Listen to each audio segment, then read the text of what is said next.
When making licensed products, LEGO tends to be pretty close to the source material, and a good LEGO set can very accurately capture the essence of what it's based upon. However, there have been numerous cases of LEGO messing up, including later deleted characters, vehicles looking different, or simply including something completely made up. But to LEGO's credit, the Jurassic World line has always been pretty faithful to what it's based upon. So in today's video, we're going to be taking a look at a whole host of different LEGO dinosaurs and sets, and be comparing them with their movie counterparts. With over 30 different types of LEGO dinosaurs in this theme, there is a lot to dig through here. So sit down and strap in as we ask the question, just how movie accurate are the LEGO Jurassic World dinosaurs?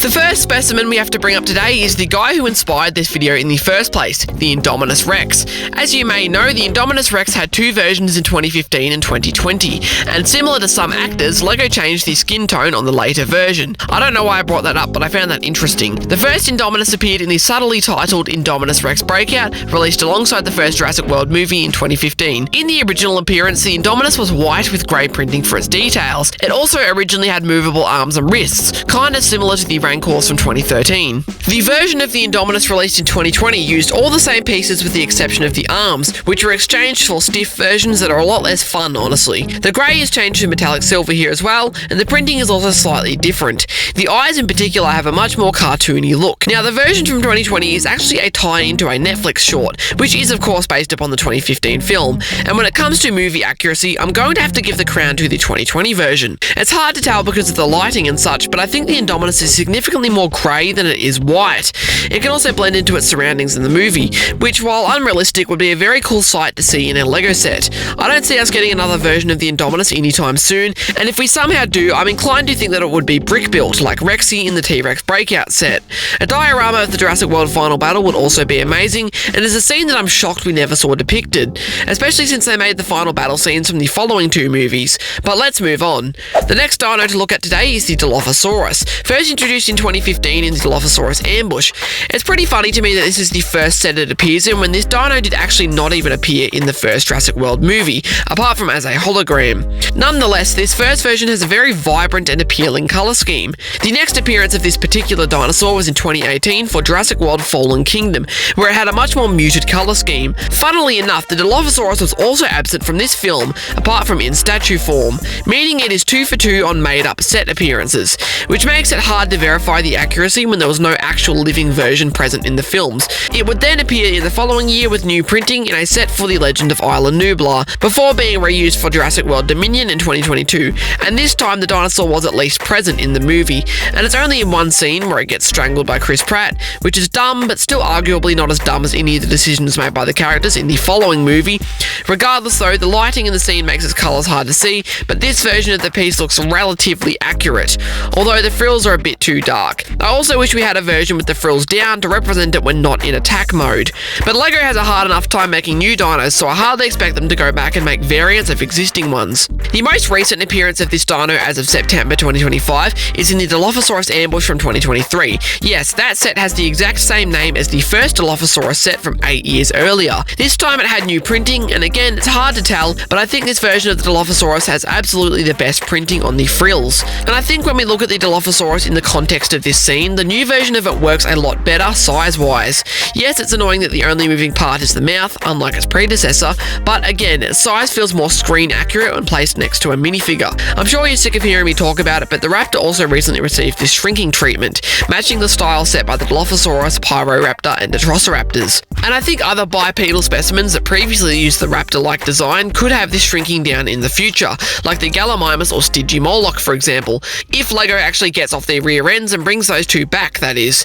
Speaking of the Stygimoloch, this egg-headed guy's first appearance was in 2018 in the Stygimoloch Breakout. While most of the set is just made up, the Stygimoloch did at least appear in the movie that the set is based on, and played a key role in one scene. Based on what we actually see, I'd call this one pretty accurate, even down to the colours. And this dinosaur is also pretty unique due to the horns being just regular LEGO spikes but added onto the head. Again, it is a bit oversized, and I imagine if they were to do it now, they would utilise the more minifigure scale friendly designs that we've seen recently.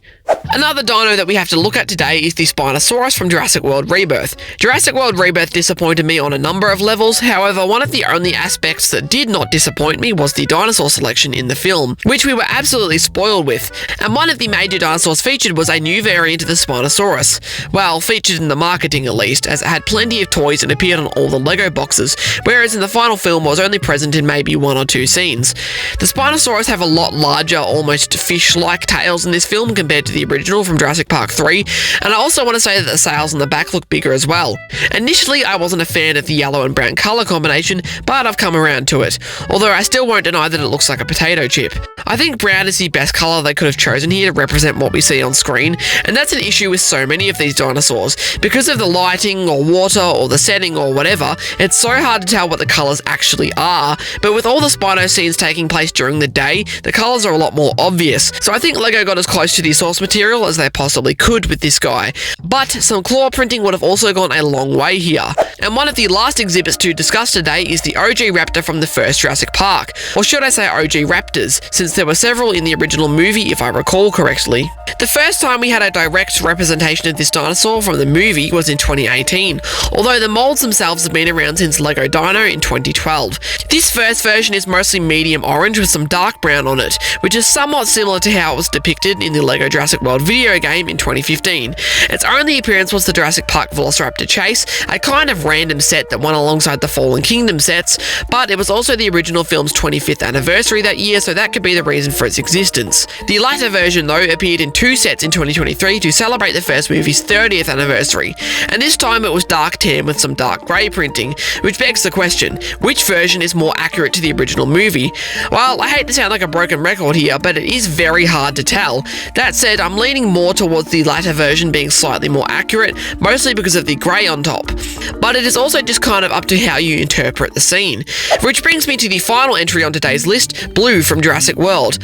What makes this dinosaur so special is the fact that it appeared in all 3 Jurassic World movies, and subsequently the LEGO waves for all 3. But fascinatingly, she had different printing on all 3 versions. The original from 2015 is sand green with dark green printing and a dark blue stripe. The 2018 version is similar on the torso piece, but with some dark tan thrown in there on the jaw, arms and legs. And lastly, the 2022 version is light bluish grey with some dark tan printing, which makes the dark blue stripe the only thing consistent throughout all 3. Yet again, it depends on all the scenes and the lighting, but I definitely think the original is too green, even compared to the movie it's based on. At first I thought the second version had no tan at all in the movie, although there is some shots where it looks pretty close. But I definitely think the third version is the most accurate, even though the scales are a lot darker a shade of grey in Jurassic World Dominion. But honestly, it's just so cool to me that there are so many variants of this one character. It makes things a lot more interesting than if they had reused the same dinosaur in 4 different sets. Also, it gives you a big choice of which one you prefer. But let me know what you think. Did LEGO do a good job with Blue, or should they have been more consistent? Do you think we'll get an Indominus remake, or will it remain rare forever? And lastly, which dinosaur on the list was your favourite? Let me know down in the comments below. Thank you for watching all the way until the end. Consider leaving a like if you enjoyed this video, and click here to find out which dinosaurs LEGO still needs to make.